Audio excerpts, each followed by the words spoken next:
गिरिराज जी महाराज का प्राकट्य पढ़ो आप। गिरिराज जी का प्राकट्य कैसे हुआ। नंदनंदन भगवान श्याम सुंदर ने कहा कि प्रभु जी राधा जी से कहा किशोरी जी ब्रजमंडल में जाके लीला करनी, आप भी चलो।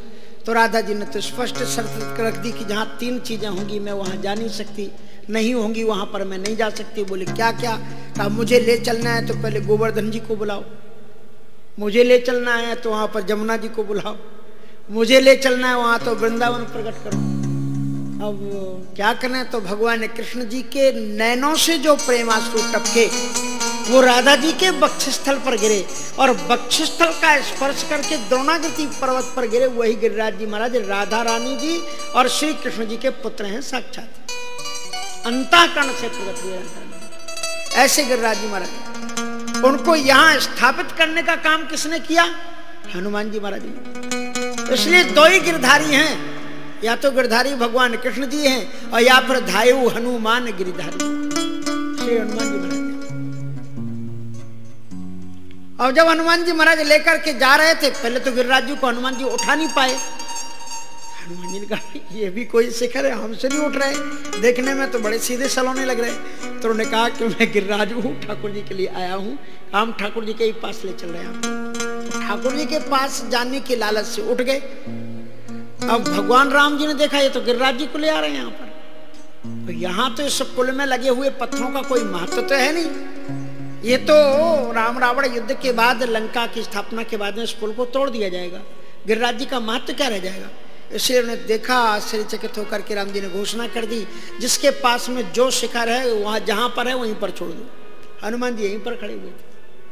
अब शिखर जी गिरिराज जी को उतारा तो गिरिराज जी रोने लगे कि आप जैसे भक्त अगर वादा खिलाफी करें, आपने कहा था भगवान जी के पास ले जाएंगे, अब आप हमें बीच में उतार रहे हो।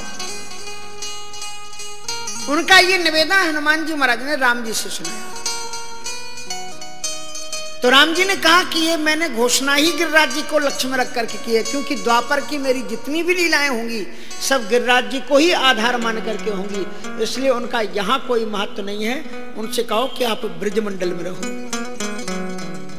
इसलिए राम जी के आदेश से ब्रजमंडल में रहते हैं। गिरिराज जी का नियम है कि आपकी ज्यादा भक्ति भाव बढ़ जाए ना तो गिरिराज जी के पत्थर को उठा करके ले मत जाना, 84 कोष मंडल से बाहर ले जाना अपराध है। अगस्त्य ऋषि ले जाना चाहते थे, अगस्त्य ऋषि को मना कर दिया, बोले हमें काशी नहीं जाना। बोले चलो, बोले कहाँ? बोले काशी। बोले हम तो ब्रजमंडल में रहेंगे। तो अगस्त्य ऋषि ने श्राप दे दिया कि तुम तिल तिल घटोगे। कहा वो सब मंजूर है लेकिन हम ब्रज नहीं छोड़ेंगे, ब्रज में निवास करते हैं। इसलिए यहाँ के शिलाखंड को ले जाना, गिरिराज जी के शिलाखंड को आप ब्रज 84 कोष के अंदर में रखो कहीं भी, लेकिन ब्रज 84 कोष से बाहर ले जाना अपराध है। ब्रजरज को भी ले जाना अपराध है, क्योंकि ब्रजरज में भी बड़े बड़े अमलात्मा विमलात्मा ऋषिमुनि लोग पड़े हुए हैं। मानसो हो तो वही रस खान बसों ब्रजगोदी। ब्रह्मा जी ने क्या कहा? तदभूर भाग्य मिहि जन्म किम पटव्याम यद गोकुले भी कत मात्र रजोभिषेकम। मुझे गोकुल की रज बना दो।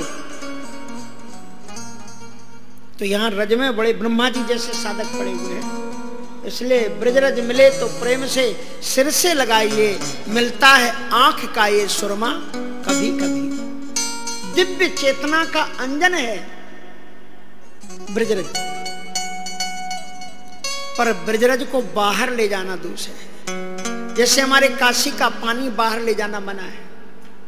तीर्थराज प्रयाग से ले लो, 80 घाट के बाहर से जाकर के गंगा जल ले लो, लेकिन काशी के अंदर के पानी को डिब्बी में भर के ले जाना बाहर मना है, क्योंकि वहां पर बड़े बड़े तत्व योगी वहां पर निवास करते हैं।